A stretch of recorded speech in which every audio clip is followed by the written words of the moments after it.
تو غالب کے خطوط آپ کو آتے ہوں گے، غالب پر آپ کو بہت زیادہ دسترس ہوگی، لیکن اسٹوڈینٹس کو غالب کے بارے میں اس وقت ان 35 منٹس میں کتنا مٹیریل چاہیے، یو ہیو ٹو ڈیسائڈ. اور یہ آپ اس وقت کر سکتے ہیں جب آپ کا نیڈ انالیسز ہوگا، جب آپ کی جو نیڈ ہے آپ اسٹوڈینٹس کی نیڈ کو سمجھ سکیں گے. چوتھی ٹپ جو میں آپ کو دوں گا وہ یہ ہے کہ ہمیں پڑھاتے وقت بعض اوقات ہمیں اپنی جو لینگویج ہے، کلیئرٹی آف لینگویج ہونا بڑا ضروری ہے. ہم بعض اوقات یہ کرتے ہیں، ہمارے ایک دوست ہیں وہ پڑھاتے ہیں، وہ ایک لفظ ایک جملے کو سمجھانے کے لیے بعض اوقات بہت سارے سینونیمز یوز کرتے ہیں، اس کو ایکسپلین کرنے کے لیے بہت سارے مختلف ورڈز یوز کرتے ہیں. بعض اوقات یہ ہوتا ہے کہ اسٹوڈینٹس ان ورڈز میں کنفیوز ہو کر رہ جاتا ہے اور وہ اس جسٹ تک نہیں پہنچ پاتا دراصل جو ایک ورڈ میں ہوتا ہے. ہماری لینگویج بڑی کلیئر ہونی چاہیے. اب لینگویج کلیئر ہماری کہاں کہاں ہونی چاہیے؟ ہماری لینگویج کلیئر تو ایک تو ہونی چاہیے کہ لیسن کو انٹروڈیوس کرواتے ہوئے ہماری لینگویج بہت کلیئر ہونی چاہیے. ہم جو پڑھانے جا رہے ہیں اس کے بارے میں جو جملہ ہم کہیں اس میں ہمیں اتنی کلیئرٹی ہو اور ہمیں یہ یقین ہو کہ یہ اتنی ہی کلیئرٹی کے ساتھ اسٹوڈینٹس تک پہنچ رہا ہے اور اسٹوڈینٹس اتنی ہی کلیئرٹی کے ساتھ اس جملے کو ریسیو کر رہے ہیں.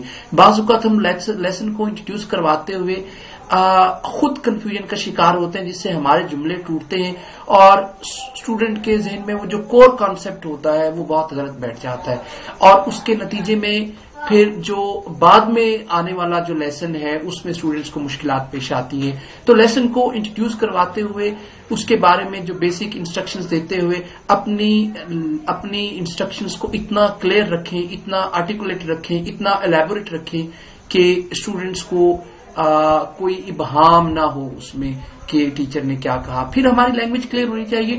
چھوٹے بچوں کو پڑھاتے ہوئے ہم اسٹوڈینٹس کو بعض اوقات جب ہوم ورک دیتے ہیں اسٹوڈینٹس ہمارا ہوم ورک نہیں کر پاتے. اس کا جو میں نے ایک بہت بڑی وجہ دیکھی ہے، جیرمی ہارمر ایک بہت بڑا جس نے لینگویج سکلز پر کام کیا ہے اور اس کی ایک کتاب بھی ہے ہاؤ ٹو ٹیچ انگلش، وہ اگر آپ کبھی پڑھیں تو اس میں وہ لکھتا ہے کہ آپ بچوں کو جو انسٹرکشنز دیں اس پہ بڑی کلیئرٹی ہو. اگر آپ ان سے کہہ رہے ہیں کہ یہ کام کرنا ہے، آپ نے ڈکٹیشن کرنی ہے، گھر جا کے اس لیسن کی پریسی یا سمری کرنی ہے، تو آپ کی انسٹرکشنز اگر ویگ ہوں گی، اگر ایمبیگوس ہوں گی تو students might come across some difficulties in that. So اپنی جو انسٹرکشنز ہیں انہیں بہت زیادہ کلیئر رکھیں. پھر لینگویج کلیئرٹی میں ہم ایک اور چیز نوٹ کرتے ہیں، میں نے ہمارے اکثر بہت سارے دوست ایسے پڑھاتے ہیں جو ایگزامپلز دیتے ہوئے ٹیچنگ میں ایگزامپل لیسن سے لمبی ہو جاتی ہے. تو کوشش کریں کہ ایک تو وہ ایگزامپل ہم دیں جو بہت کلیئر ہو، بہت واضح ہو اور وہ بہت زیادہ فار فیچڈ نہ ہو، بہت زیادہ ان نون نہ ہو. اور اس ایگزامپل وہ جو ایگزامپل ہم دینے جا رہے ہیں اس ایگزامپل کے لیے ہم اگر کوئی کلیئر لفظ اگر یوز کر لے تو زیادہ بہتر ہو. بعض اوقات ایگزامپل سے مشکل اس کی لینگویج ہوتی ہے.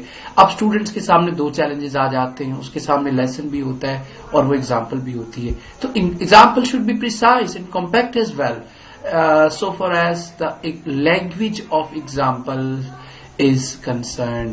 دوسری جو ایک اور ٹپ میں یہاں پہ دینا چاہوں گا وہ یہ ہے کہ پڑھاتے ہوئے جو ہمارا انٹونیشن پیٹرن ہے وہ بڑا ضروری ہے. ہم اگر ایک لہجے میں بغیر رائز اور فال دیے ہوئے ہم اگر پڑھاتے جائیں گے تو شاید اسٹوڈینٹس کے لیے ہماری آواز بوجھل سی بن جائے گی. شاید ہم اس طرح سے اسٹوڈینٹس بور ہو جائے گا، بورڈم کا شکار ہو جائے گا. ایک پچ پہ اگر وہ ایک ٹیچر کو سنتا رہے گا تو ہم اپنے لہجے میں رائز اینڈ فال دیتے رہیں.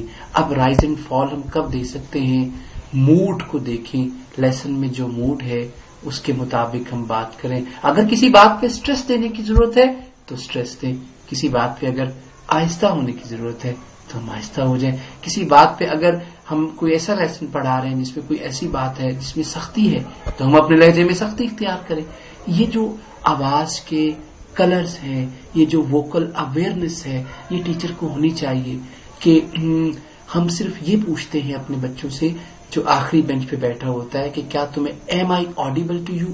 ہم اپنے آپ سے یہ کوشچن پوچھا کریں کہ کیا میری آواز اسے آ تو رہی ہے، کیا میں اچھا سنائی دے رہا ہوں، میری آواز اس کی سما خراشی تو نہیں کر رہی اسٹوڈنٹ کو.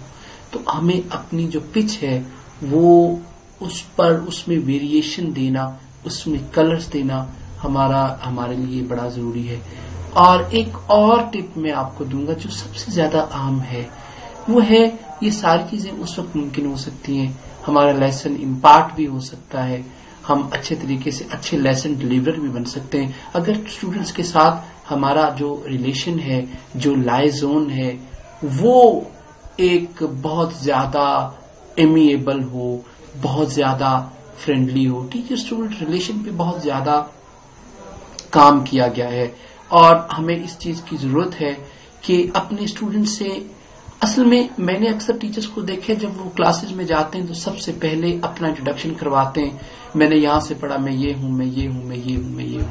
میرا خیال ہے، اور ہم ان سے مجھے آج تک ایسے ٹیچرز ملے جو کلاس میں پہلے دن آ کے یہ کہتے تھے کہ آپ نے یہ کرنا ہے، آپ نے یہ کرنا ہے، میں آپ کو آج سے یہ کام دے رہا ہوں.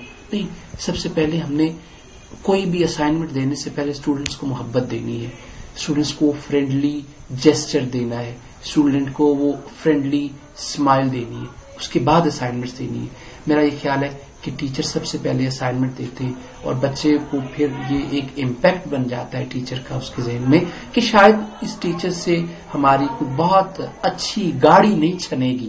تو اس کا بہترین حل یہ ہے کہ ہمیں سب سے پہلے کلاس میں آ کے، جو اگر ہمارا پہلا دن ہے یا ہم اگر بہت عرصہ ہو گیا پڑھاتے ہوئے، ہم اسٹوڈنٹ سے ایک ریپو ڈیولپ کریں، ایک فرینڈلی ریلیشن.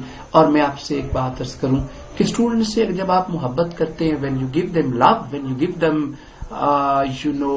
فرینڈلی جیسچر اور friendly response, so what happens, students start getting you positively. Students would not like to miss your lecture or